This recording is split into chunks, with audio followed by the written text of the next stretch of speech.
Goldenhar Anomaly. What is Goldenhar syndrome? Goldenhar syndrome, also known as oculo-auriculovertebral syndrome or hemifacial microsomia. It is a rare congenital anomaly. It is associated with anomalous development of the first and second branchial arch.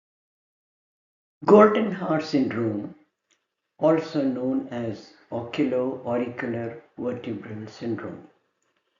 The classical triads are mandibular hypoplasia, resulting in facial asymmetry, macrostoma, ocular and auricular malformations, vertebral anomalies. Goldenhar anomaly, the classical ocular features are microphthalmos, enophthalmia, epibulbar dermoid, choristoma, subconjunctival dermoid, lipodermoid, coloboma of upper eyelids, strabismus, cataract, iris, and chorioretinal coloboma. There are four major criteria to diagnose Golden syndrome as proposed by Stromland et al. Two anomalies should be present to call it Goldenhar syndrome. The four major criteria are orocraniofacial anomaly, ocular anomaly, auricular anomaly, vertebral anomaly. Goldenhar syndrome has macrostoma, coloboma of the upper eyelid, limbal dermoid which needs excision as was done here, FTSG to upper eyelid because there is anterior lamella shortage and macrostoma correction.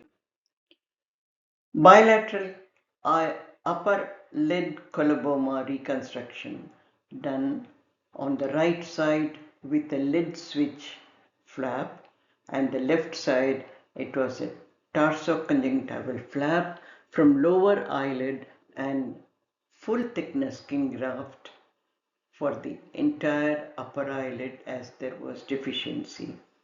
After division of lid switch flap and the tarsoconjunctival flap, one can see the result and one can note that there is a severe keratopathy on the left side. What is Goldenhar syndrome? It should be differentiated from Treacher-Collins syndrome, which is also due to the first and second arch anomaly. The Treacher-Collins syndrome is characterized by downward slanting palpebral fissure, coloboma, zygomatic and mandibular hypoplasia, anomalies of the external ear. Treacher-Collins syndrome is a genetic disorder. The cause of Goldenhar is unknown. It may be due to the pressure of the epibulbar dermoid during the lid fold development which produces the coloboma. Coloboma may be central, medial or lateral. The horizontal length of the lid is normal. Anterior lamella may be deficient which may need a skin graft.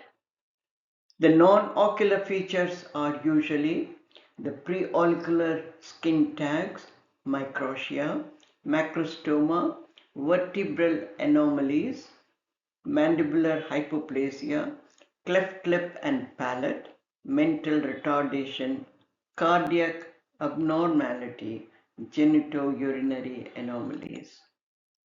Management requires multi-stage surgical procedures. The coloboma correction, anterior lamellar shortage correction, secondary revision of the eyelid, macrostoma correction, preauricular skin tag excision, epibulbar dermoid excision. Upper eyelid coloboma reconstruction was done in this case to protect the cornea. The epibulbar dermoid excision allowed it allow the lid to close. Epibulbar dermoid excision, coloboma reconstruction with direct suturing, and FTSG to upper eyelid. Macrostoma correction, excision, skin tags, left side epibulbar dermoid not excised as it was not covering the visual area. The long follow-up of macrostoma correction. Coloboma of the upper eyelid, a lid switch to reconstruct the coloboma, and FTSG for vertical eyelid shortage. Secondary correction of cleft margin, medial canthoplasty and LTS. Lateral tarsorrhaphy done to improve the eyelid position. Bilateral coloboma of the upper eyelids, direct repair by approximation of the eyelid directly. Preauricular skin tags were excised. Left upper eyelid coloboma correction and FTSG for upper eyelid.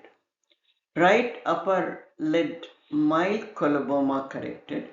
Preauricular skin tag excised. Epibulbar dermoid excision on the right cornea. Defect of the eyebrow was partially corrected. Upper lid, which was badly scarred, was corrected with the FTSG. Excision of the dermoid and cornea was badly scarred, hence the CMP was given. Bilateral coloboma, coloboma of the right upper eyelid, reconstructed with a switch flap, and coloboma of the left, reconstructed with a tarsoconjunctival flap and full thickness skin graft. The cornea is beyond salvage. Left eye lagophthalmos, deficiency of lower eyelid, a cheek transposition flap to elevate the lower eyelid. Child had mental deficiency. Management of Goldenhar syndrome involves multi-stage procedures. Corneal protection is the priority. Coloboma reconstruction depends on the size of the eyelid defect. The various methods are direct suturing, lid switch from lower lid, tarsoconjunctival flap, and cheek skin advancement for lower eyelid. Usually there is anterior lamellar deficiency, which is corrected by using full thickness skin graft. The epibulbar dermoid is excised with or without corneal graft. Depending on the condition of the globe, eye shell is given for cosmesis. Besides the orbital and periorbital reconstruction, the presence of other congenital anomalies have to be identified and managed. Goldenhar syndrome is a rare congenital anomaly. It is characterized by craniofacial anomalies in association with vertebral, cardiac, renal, and central nervous system defects. Common ocular features include upper and lower eyelid coloboma, iris coloboma, chorioretinal coloboma, epibulbar choristoma, and subconjunctival dermoids. Management is a multidisciplinary. The series which have been presented were all managed in the department. Thank you.